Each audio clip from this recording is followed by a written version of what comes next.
Hello, everyone. Welcome back to the Melanin Margin, the weekly chat show where conversations about race are never off the table. We're your hosts, Quaviondre Williams. And Daquon Wilson. So let's get into this week's conversation. What's hot on the table this week? In an article by the Associated Press, we learned that 5 fired Memphis police officers were charged Thursday with murder and other crimes in the killing of Tyre Nichols, a black motorist who died 3 days after a confrontation with the officers during a traffic stop. Shelby County District Attorney Steve Mulroy told a news conference that although each of the officers played different roles in the killing, quote, they are all responsible, end quotes. The officers, who are all black, each face charges of second-degree murder, aggravated assault, aggravated kidnapping, official misconduct, and official oppression. Nichols' family and their lawyers said the footage shows officers savagely beating the 29-year-old FedEx worker for 3 minutes in an assault that the legal team likened to the infamous 1991 police beating of Los Angeles motorist Rodney King. Memphis Police Director Carolyn C.J. Davis said in a video statement released late Wednesday on social media, quotes, "This is not just a professional failing. This is a failing of basic humanity towards another individual," end quotes. So, Andre, I wanted to ask you, do you think these officers will be held accountable, or will the Brotherhood of the Badge protect them like other officers? I think first off, it goes without saying that both me and Daquan hope that Tyre Nichols and his family receive the justice they deserve. Absolutely. I completely echo that because this is a situation that happens too often and there's no excuse for it. It is a situation that's so hard to deal with, and to not only deal with that with losing somebody so close to you, but also losing it in a very public space with, you know, who knows how many people seeing the video, sharing the video, etc. So, so much love being sent to their family, and Mm-hmm. also to anybody listening, watching. Please be respectful. Do not share the video out Mm-hmm. unprovoked and without proper warnings because it can be extremely triggering to watch. Absolutely. And I think that what makes this situation more depressing is how this will all likely pan out. Like, while I do think that these officers will be held accountable for their actions, rightfully so, the punishment of these officers should solely be for the justice of Tyre Nichols. And I feel like bad people may use it for other purposes. Like, I think there are some despicable people out there who might try to use this case as a way to say that police officers who commit injustices are held accountable for their crimes, like these officers will likely be, even though we all know that this is not true across the board. Not to mention the racists who will try to spin this into some kind of black on black crime issue that they hope will keep the white people, specifically the white police officers, blameless. If these officers are protected by the Brotherhood of the Badge, it will just go to show that yet again, police officers are able to get away with violence and murder. And if these officers aren't protected, their punishment will become a conservative talking point that some officers are held accountable and that it's just, as they love to say, a few bad apples. This case will either further prove the corruption of the police force, or Republicans will use the punishment of these officers to distract from the corruption of the police force. And as far as my feelings about these officers being black, it's just so fucking disgusting. And even worse, it's nothing new in our society. There are several marginalized people who will side with the oppressors in order to get what they believe is a leg up in the world. And this is why I highly believe that the same badge that gave these black officers the space to murder another black man will be the same badge that will lead them to deal with the just due consequences of their actions and allow for Tyre Nichols and his family to get the justice that they deserve. But Daquan, do you think they'll be held accountable? I think that it's going to be a very interesting case and a very complex case. I think that this is a situation where it's kind of damned if you do, damned if you don't. Now, I Hmm. absolutely believe that they need to be held accountable without a doubt. I haven't personally watched the video, but there is no excusing what happened at Hmm. all. But like you said, there are going to be some people who take this as a call that, you know what, now we don't need any more Black Lives Matter stuff. Like, you see, cops are getting held accountable. They got charged, they got fired, all of these things happening, and it's going to be that conservative talking point.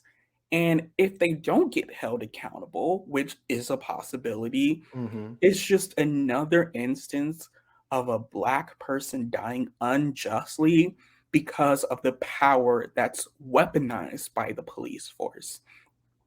And this is nothing new at all. In fact, this is just a repetition of history.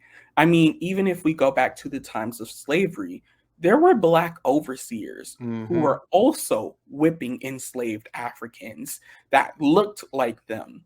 And so, even though I was disgusted to find out that these officers were all Black, I wasn't surprised Hmm. because, like you said, there are Black people who will side with the oppressor in order to think that they get a leg up. Think that, okay, if I do this, if I sell out, sell my people out, Hmm. then I can get something good for me. And it's selfish, it's disgusting, and it's despicable, honestly. Yeah. So I think that this is a situation where it can really go either way, but either way, there's going to be a very big conversation that needs to be had based on the results of this case. Yeah, I also don't think that this whole incident is a sign of change in the justice system because these particular officers, or just because these officers were, immediately fired and charges were filed, like, here's the thing about being a pick me or someone who takes advantage of the same systems that oppress them to oppress others. The oppressors will lure you in with false promises of security by encouraging you to be a model minority. They feed pick me's lies that make them believe that they are better than others in their own community. Oppression doesn't exist for them and that they are on the same level as the privileged person. It's all just smoke and mirrors to brainwash these pick me's into believing that our society is always just and fair no matter your status. But it's even deeper than that. Because some of these pick me's not only believe themselves to be at the same level as the privileged person, but they also are tricked into believing that the same privileges that protect those privileged people trickle over to them as well. And they find out rather quickly that when shit hits the fan, those oppressions that they thought they were free of return full force. Because if you are not a white, able bodied, cis, straight man, then you are always at risk of being next up on the chopping block. The system of our society was engineered so that only white, able bodied, cis, straight men will reap the most benefits from the corruption that puts them in power and absolves them from punishment. Now, I'm glad that these officers will most definitely be punished for their crimes. And it also proves that no matter how much tap dancing you do for the white man, when you have exhausted your usefulness to them, and you put their privilege and power at risk in any way, they will gladly kick you back down to the bottom to keep themselves high on top. And for the people who think that they have been picked by the oppressor, please understand that this is not for the reasons that you think. See, you believe that you were picked because they like you the most or that you're the best of the bunch. But that's just another magician's trick. You're so distracted by the supposed privileges that you've been afforded by being on the oppressor's side, when in reality, you're just a glorified human shield they've been using to push back progress. But Daquan, do you feel like the immediate firing and charges are due to the officers being Black or a change in the justice system? We really think the justice system changed at all? Girl, this justice system has been the same way for over 400 years. We haven't really seen that much change. It is absolutely because they are Black. This is a situation where I absolutely believe that they were just waiting for. They were waiting for a situation where they can throw some people out to the wolves and, sacrifice them in order to keep up their own oppression systems. I think that, like you said, being a part of the police force, being a part of this oppressive group does not change who you are. You may think you are a part of the brotherhood, but you are still an outsider to them. And they will take the first opportunity to remind you of that. And this is it.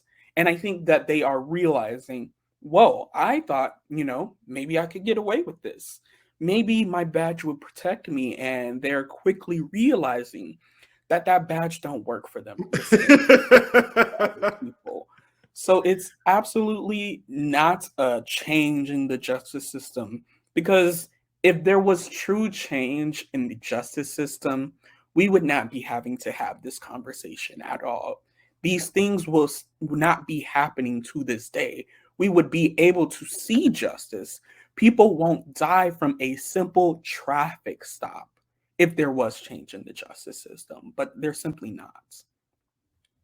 In an op ed on Insider, writer Bethany Byron spoke to experts on burnout and when quitting might be the best option.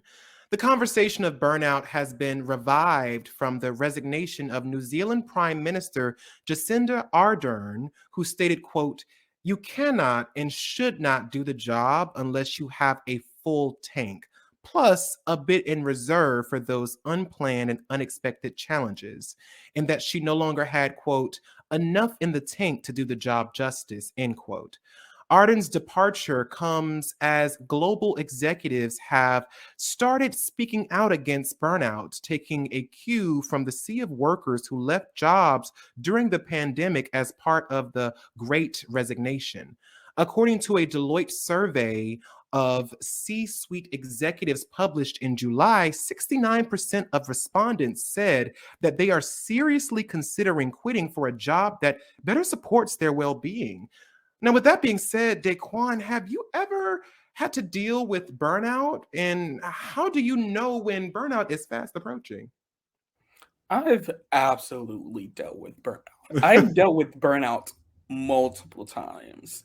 I think the first time was in college. Just academia in itself lends itself to burnout. When I was in college, I was very much on that academia track. I, hit the books hard. I wanted to, do all of these great things in terms of research. I wanted to do an honors thesis. I wanted to go to grad school, get my PhD, join academia, and be a professor. But when you start getting into it, the veil of academia unveils itself to you, there's a lot of challenges and a lot of struggles. And it all came at a point where there was just so much going on. My junior year was already hard enough. My mentor from high school passed away. I was experiencing so much struggles in a particular class that I've never experienced struggle with before. And of course, the big COVID happened my junior year, and Mhm. it was just so much happening all at once that I began to feel numb. And that was the biggest sign of the burnout approaching. I didn't feel anything. I would literally sit in my bed, lay in my bed, hours scrolling endlessly through social media or whatever could keep my attention for even just mere moments, because I didn't feel anything towards anything I was doing. I didn't care about classes. I didn't care about myself even, because there Mm. was just so much going on that I was like, how can I care about anything in the world with all of this going on? Like, why does any of this matter? So it was a really bad struggle for me. And that feeling of empathy is the biggest sign that burnout is approaching. Yeah, I agree. I've definitely dealt with approaching burnout before a few times, but luckily for me, I've been able to catch myself or things worked out before I fully burned out. One of the main instances that come to mind is when I first moved out on my own. I was working a retail job, and because I was technically part time, I had to finagle my way into working 40 hours every week. I will never forget the day when I was hiding in one of our order cages as the scheduler was coming to the floor. Like, I wasn't supposed to be working that day, and I was terrified that she might see me and send me home. Like, I needed to stay the full 40 hours for that, to get the full 40 hours for that week, because when I got paid the following week, I would finally have enough money to pay all of my bills. And see, at the time, I'd already interviewed for the job that I really wanted, but they hadn't called me back yet, and it had already been a week and some change by that point. So I figured I didn't get it. And I'd filled out for a full-time position at the retail job, and it was looking like they were going to be the ones to hire me on, but I hated that job with every fiber of my being. I was physically, emotionally, and mentally exhausted after every shift. So much so that I had no energy left to write or create, which are the two things that bring me the most joy in my life.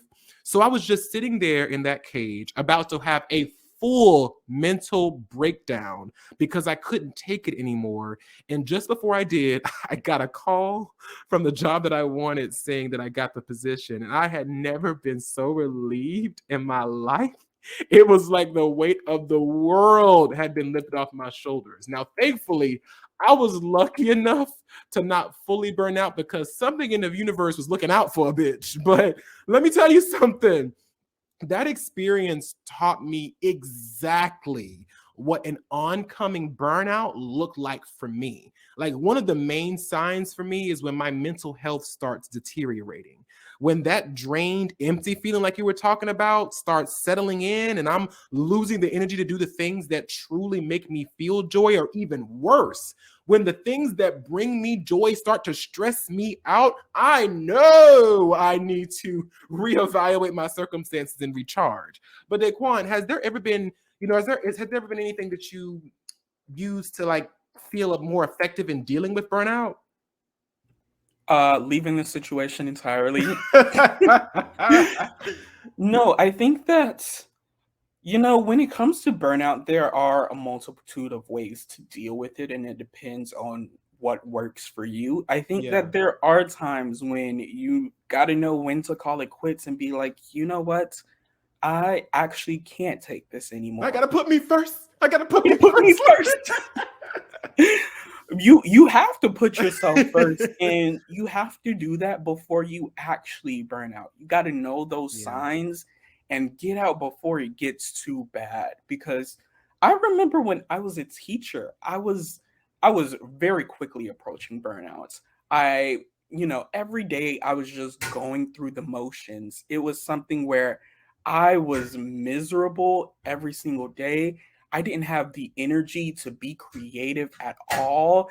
And I was just struggling mentally, very much so. And I had to really reckon with myself.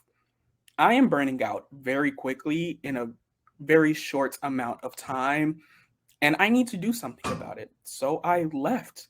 And having that free time to just recharge, think about what I wanted to do and what really made me happy was one of the best decisions that I ever made. So, being able to take some time away, carving out time for yourself to be creative, that's something I do all the time now to make sure that I don't burn Mhm. out. Making sure that I have time where I'm like, all right, I'm setting this time aside for myself. I'm not going to worry about work at all. I'm going to take this time to go on a walk through Central Park, or I'm going to take this time to do a makeup look and be creative and just do something that makes me happy. Finding moments of time for yourself to just completely devote to your happiness. Yeah, I agree. I think that recognizing the signs of an approaching burnout is more effective than trying to recover from a full burnout. Like, it's easier to pull yourself back from the edge of a cliff than to try to heal after you already fell off of it. When you recognize the signs before it happens, you can make the necessary evaluation and reassessment of how to come through the situation at hand. For example, here's a little, behind the scenes tea here at the Melanin Margin. Daquon and I used to do this show every week. And while both of us truly do enjoy doing what we do here, having a show every week was not conducive to either of us providing our listeners with quality content. For one, recording every week requires having to set aside time to build topics for the week, which, depending on the type of news week we're having, could be an endeavor that takes days to gather. Not to mention that we have to build our notes with our talking points for each of the topics, along with having to record the show, edit the show, market the show. And despite us both trying to divide the work as evenly as possible, we are still just two people doing the work that bigger podcast creators have a whole team of people to do for them.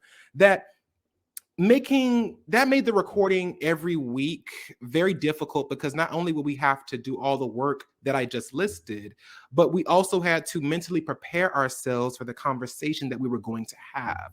We never shy away from topics regarding race, gender, or sexuality on this show, but that comes at a price. For us to discuss such heavy topics on a regular basis, we have to be ready for those intense emotions that come along with it. This is why the two of us made the executive decision to make the show bi-weekly for the time being, at least until we are in a position where the workload of doing this show isn't solely on the two of us. That being said, life still happens. Other personal ventures sometimes take precedence, and we try our best to accommodate for each other by taking time off when necessary, while also keeping in mind what's best for the Melanin Margin. But none of this would have been possible if Daquon and I didn't have an open line of communication with each other, so that each of us feels that our needs regarding the show are being met. And that's the most effective way of dealing with burnout. Understanding the difficulties with yourself or whatever is putting the pressure on you, and trying your best to reevaluate and readjust yourself according to what will make moving forward much smoother. But what do you think about that, Daquan? I completely agree. I think that when dealing with burnout, like you said, it's way easier to pull yourself off before you fall off the cliff than you're already free falling. You can't hang on to anything. You're gone. Yeah. Um, but being able to effectively communicate your needs is a big deal. Like, do you need more time off? Do you need more freedom? Do you need do you need your boss to step back a little bit to give you a little bit Hmm. more freedom in terms of how you do things, and just overall understanding that you are a person that is going to stay with yourself for the rest of your life. You may die and that company will still be there. Hell, you could drop dead right now and that job listing will be posted before your body even turns cold. So you need to really be able to focus on yourself and your needs, because the company is going to be fine without you, with or without Hmm. you. According to NPR, following the news of the new African American Studies AP course, Florida State's education department swiftly rejected the class. This, of course, isn't Florida's first time in the news for blocking education. Under DeSantis, the state passed his Stop Woke Act, which lets parents sue teachers and school districts over violating limitations the state sets for how race is taught in classrooms, and the Parental Rights in Education Act, also known as the Don't Say Gay Bill, which forbids discussion of sexual orientation and gender identity for certain elementary school students. Democratic State Representative Fintrice Driscoll said at a news conference in Tallahassee, quote, by rejecting the African American History pilot program, Ron DeSantis has clearly demonstrated that he wants to dictate whose history does and doesn't belong, end quotes. Ben Crump, a high profile civil rights attorney, said that he will file the lawsuit on behalf of the three students who are prepared to sue Florida Governor Ron DeSantis if DeSantis does not allow the course to be taught in the states. So, Andre, that begs the question, what are your thoughts on the situation? Um, it's unsurprising, Right. especially considering what we know of Ron DeSantis as a politician. In all of his actions, he stated quite clearly that if you're not white, straight, and Christian, then he is not advocating or protecting you. And it's just as simple as that. As far as this situation, Ron DeSantis blocking this course makes sense with his platform as it does with several conservative Republican platforms. We all know that knowledge is power. And we also know that many of our history books are not written with BIPOC people in mind. As far as white history books are concerned, Black history started with slavery, and racism ended with the civil rights movement after Martin Luther King's I Have a Dream speech. And it's more sad than anything because many of these Republican platforms want to erase the history of this country. They want to gloss over the atrocities that their white ancestors have committed to BIPOC people while also continuing to benefit from all the privileges that said atrocities have granted them. This might be a little strange, Daquon, when I say this, but stick with me, bitch. You know that song from High School Musical, the "Don't Mess with the Status Quo"? Yeah. Well, that's kind of how I see a lot of Republican platforms. Like there are all of these people wanting to simply exist in their authentic selves, but Republicans are the ones jumping in and essentially singing the lyrics of the song. No, no, no. Stick to the stuff you know. If you want to be cool, follow one simple rule. Don't mess with the fuck. But like by blocking, this African American Studies course, DeSantis is, along with so many other things that he's done, pushing back against the strides of progress we've made to, quote, stick to the status quo. He wants to keep white straight Christians at the top and kick everybody else down to the bottom of the stairs of equality and equity. He's banking on the idea that less information will create some sort of model community where the minorities and the underprivileged will just accept that they will never be equal and give up. And thankfully, we've come far enough to realize that silence doesn't just make people like Ron DeSantis stop. Apathy has never been the solution to stop people like him. So I'm glad that Ben Crump and those 3 students are suing DeSantis. And I hope that they not only get him to remove the block on this course, but swiftly gather his ass because he stays trying it on a regular basis. But Daquon, I'm going to pass it back to you, bitch. What are your thoughts? Girl, it's nothing new. I feel like it was like a year ago we were talking about Ron DeSantis doing the Don't Say Gay bill and the parental, like all of this bullshit. And I'm like, he stayed on the bullshit. He go again. But absolutely, this is a part of his plan. This is what he wants to happen. He wants to make sure that people aren't educated because let's be real. The more ignorant people are, the more he can get away with. The more people who will be on his side because when you know the real truth, you know who are the, villains in this story, quote unquote. And, this goes right along with what he's still doing to this day. Like, I remember reading an article the other day how he's going through different, colleges in Florida and trying to gut their diversity, equity, and inclusion departments and replacing them with merits, equality, and color blindness. And an AP African American Studies class is going to tell you why that's such a problem because let's be real, we need equity, not equality. We need to be conscious of how race plays a part in our society, not some bullshit colorblindness. Girl, that's a choice. So this is absolutely just another play in his playbook. He's continuing to, do things like this because he wants to make sure that his people are at the top all the time. And I am so sick of it. I am tired of being tired. I am tired of this man being in office. This situation has made me want to go to law school, get me a law degree, and join Right. in on that lawsuit because I want to gather him myself. Yeah, and also Daquon, I don't think this campaign against education is ever going to stop because people like Ron DeSantis never go away because bad people will never stop existing.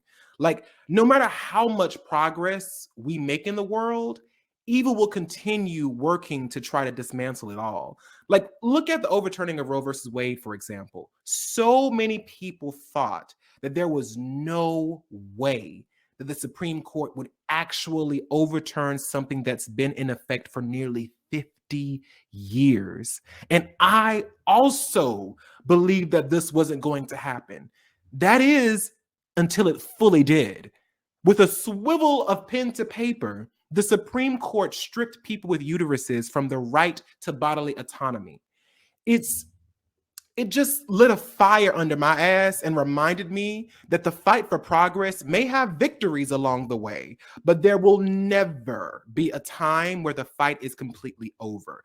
That is the product of fantasies and movies and TV shows and stuff like that try to sell us that because evil doesn't just give up because you're tired or because the battle is seemingly won. No, it retreats, licks its wounds, and redoubles its efforts for the next battle. So there will always be a new battle on the horizon, a new bill that threatens the rights of marginalized people, another Ron DeSantis who wants to keep people that don't look, believe, and act in accordance to how he sees fit oppressed. That's just the way of our world. All that we can do as people who want to see progress and change happen and remain in effect is keep fighting the good fight. We have to stay ready so we don't have to get ready. Why? Because we have to fucking do. Like we really have to. Because ignoring the bad people doesn't stop them. But in bringing light and fighting against it, maybe just maybe we can keep the bad from totally overtaking the good. But what about you, Daquan? Do you think that this campaign against education is ever going to stop? Absolutely not. As long as our society is still how it is, our political structures are still how it is, this is never going to stop.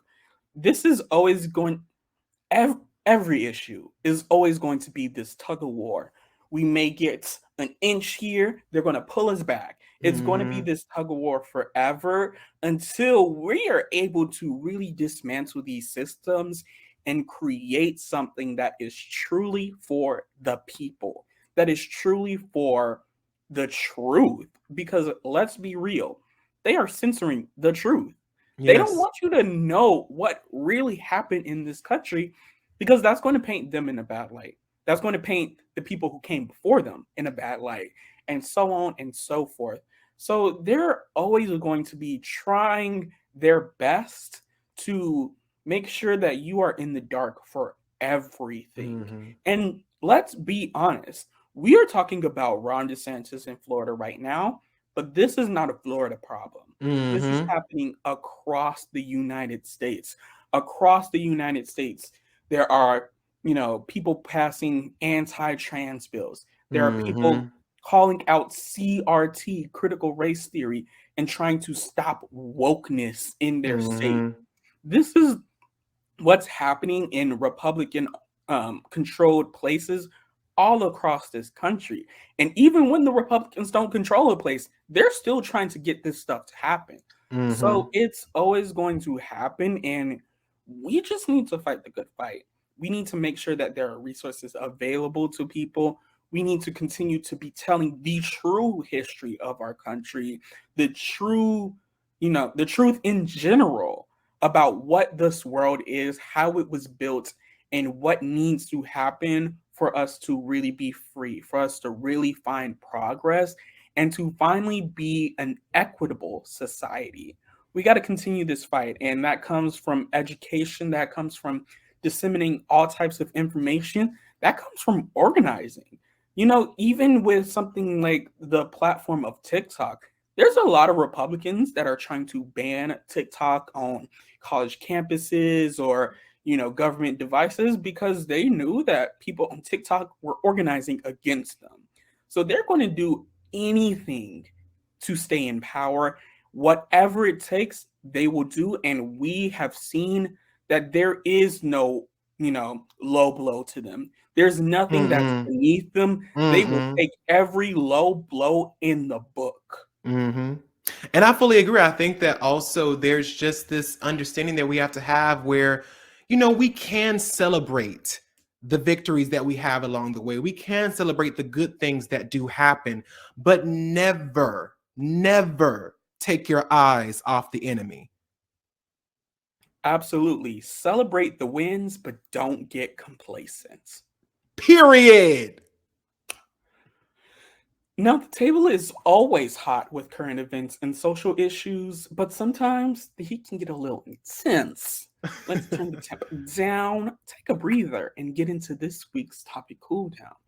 Andre, what do you have for us this week? So I wanted to ask you, Daquon, are boundaries necessary in every aspect of your life? Yes, next question.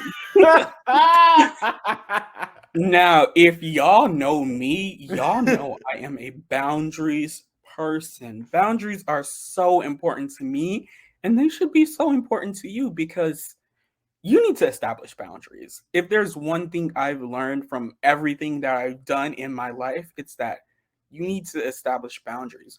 Even thinking about this burnout conversation that we had before, establishing boundaries, establishing, okay, after 5 p.m., nothing work related. Do not call me, do Mhm. not text me. This is my hard boundary that I'm going to keep.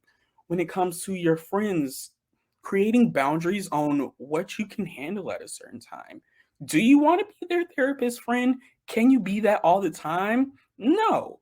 You have to set your boundaries of what you can handle at a certain time and how much you can handle it, because when you don't have boundaries, you get ran over really quickly. People will come with different tasks for you and you just have to accept them.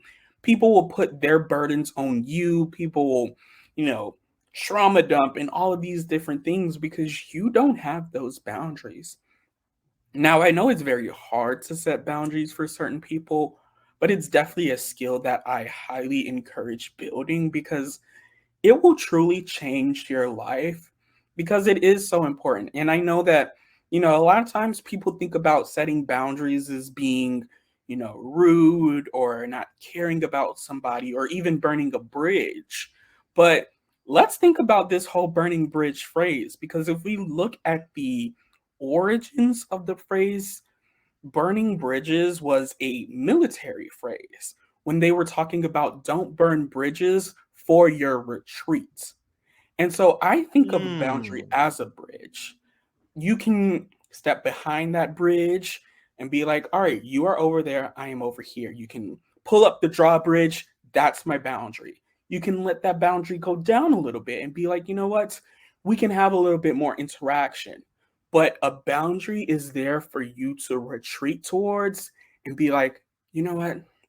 I can't right now. I want to hang out with you. I'm your friend, whatever, but I just don't have the mental energy. I know you're going through a hard time, but I'm also going through a hard time, so I can't hear what that is. Or I don't have the energy to really give to a certain project. And all of these different examples in life is a reason to have boundaries and being able to establish strong boundaries, and once you're able to establish boundaries in the first place, it gets a lot easier to relax them a little bit versus having super relaxed boundaries and then all of a sudden trying to get these strict boundaries in place. Yeah, I agree. I think that boundaries are necessary in every aspect of your life for a multitude of reasons, but the main one is to protect your overall well-being. Um, there was a quote I heard, but I can't remember who said it. But it goes something like, "Boundaries aren't for other people. They're for yourself. It's up to you to decide the proper recourse for if someone crosses a boundary." Like, in my professional life, specifically when I worked in retail, one of my boundaries I had to establish was not allowing that company's poor planning skills affect how I operated my life. Um, in retail, you'll often hear the emotionally manipulative phone call from the bosses saying something like, "Oh, we're so understaffed. And I know that you're off today, but can you please come in?" Or, "Oh, dang, you're calling out. Oh, that's so unfortunate because we really needed you in today." Or there's also that fear tactic that they use when people decline working extra shifts, where they say something along the lines of, "If you're trying to move up in the company, you have to be willing to compromise and work to show your dedication," and all that bullshit. You're not being a Um, team player right now. Bullshit. Yeah, I'm not. You're not a team player. Like, girl, shut the fuck up. Like, I've had to take a serious look at those tactics and remind myself that my work will speak for itself should I seek a higher position, and that I don't have to compromise my mental and emotional well-being to make it easier for a multi-billion-dollar company that will replace me, like Daquon said a while back, in like 2.5 seconds. That's why my other boundary, like Daquan says it too, also is that, like, when I'm at work, I'm at work. And nowhere else does that work follow me the moment I clock out. Um, like, and then there are my personal boundaries that I have with my friends or my romantic partners that I have no problem voicing when they come up as well. Um, I let all my friends and my romantic partners know what those boundaries are. And if there is ever a small misstep on that boundary I have, I give the person a chance to correct. Now, if no corrections are made, or if it was more than just a misstep, then I evaluate the status of our relationship and whether or not I would like to end or continue it. And if I decide we could move forward with our relationship, then I'll look at ways to navigate that relationship without putting one of my boundaries at risk in the process. I think, like, for me, I know what you were saying a little bit, and I kind of get it, but I think that, when it comes to like those boundaries, I don't think that you have to let them down if you don't want to. Like, I think that that's definitely a personal choice. I think that's what you were trying to say too. But Absolutely. like, yeah, but I think that, there are some boundaries where you're like, no, bitch, this is the boundary, period. Like, there is no going back. There is no, you can cross it at some point when you feel like, no, bitch, I said fucking no. I said what I said. But yeah, I think that, boundaries are always for you. They're always to protect yourself. And if anyone is crossing those boundaries, if anyone is stepping over them, it is your job to say, hey, pause, no, ma'am. No, ma'am. And also know that block button is free. Oh, That block oh. button, my BFF is the block button, because nobody is obligated to me. Even my job, we're in a contract. I work these hours. You pay me this. That's all. You're not obligated for me when I'm taking my time off, when I'm trying to enjoy myself, when I'm off the clock. Nobody is obligated to me but me. So if you aren't respecting my boundaries, you can catch this block. You will see do not disturb be turned on. You're not going to hear from me. It already takes long enough for me to reply, but when you're breaking my boundaries, you're not getting a reply at all. Absolutely. I think that one of those things too, like, I learned to stop when I was working in retail, bitch. I was like, I'm not picking up this phone. And when I see that, I'm like, I'm not answering this phone. Why would I do that? Why would I do that? Girl, it's my day off. It's my day off. I'm off. Or like, there was one time where I think one of my bosses had texted me and they were like, I know you're on vacation, but I'm like, why is there anything else to say? I'm on You got to vacation. stop right there. You You have to say, have a good vacation. I hope Thank you're having you. a great vacation. Thank you. Because if you know I'm on vacation, you know I'm not coming into work. So I don't know why you even thought to ask. Well, I didn't even respond. I was like, bitch, the fuck? I deleted that fucking message so fast. I'm like, oh, vacation. I'm on vacation. But I'm on vacation. I'll see you when I see you. Quote? What's Stewie said? Oh, poor planning on your part. Your part constitute an emergency on mine. Now, so many children grow up never knowing the full scope of what their culture has contributed to society and history. So it's time for a change. Let's take a pause, rewind, and remind the world just how we did that. From articles written on history.com and senate.gov, we learn about Hiram Revels of Mississippi, who became the first African American senator in 1870. Born in North Carolina in 1827, Revels attended Knox College in Illinois and later served as a minister in the African Methodist Episcopal Church in Baltimore, Maryland. He raised two Black regiments during the Civil War and fought at the Battle of Vicksburg in Mississippi. The Mississippi State Legislature sent him to fill a vacancy in the U.S. Senate during Reconstruction, and he quickly became an outspoken opponent of racial segregation. Revels resigned from the Senate after a year to accept the presidency of Alcorn Cultural and Mechanical College, located in Claiborne County, Mississippi. He also served as an instructor in philosophy. This position at the historically Black Alcorn allowed Revels to directly participate in the intellectual enrichment of African Americans, a cause for which he fought for while serving in the Senate. Period. Black first, Black first. Black first, Black excellence, Black education, Black intellectual enrichment. I can go on forever, but you did that. In an article from the National Inventors Hall of Fame, we learn about Jan Ernst Matzliger, who was an inventor who revolutionized the shoe industry with his invention of the automatic shoe lasting machine, which automated the process of attaching a shoe sole to its upper portion. The self-educated inventor immigrated to the United States at the age of 20, where he worked as a shoe stitching machine operator in Lynn, Massachusetts. Seeing the manual labor required for the bottoming process, he was determined to create a machine that could do it. Using reference books and secondhand drafting tools, he spent his free time building a prototype using wooden cigar boxes, elastic, and wire.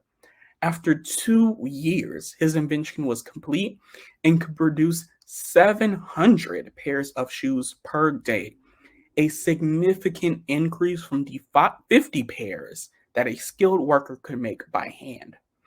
As a result, shoe prices dropped by nearly half, making quality shoes more affordable for many people, and the working conditions of the shoemaking industry improved for workers and wages doubled.